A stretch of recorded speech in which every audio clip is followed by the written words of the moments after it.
I'm at the airport, and today I'm gonna go on Boracay trip.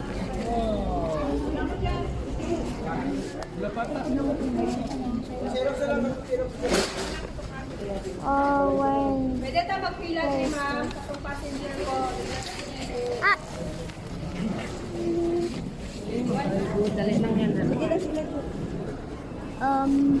I'll just put this for life. That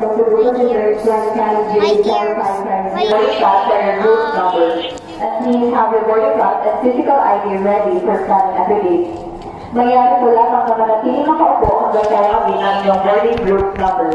I-check ang inyong boarding pass para sa inyong group number at ihanda ang inyong boarding pass at physical ID para sa pag-scan sa gate.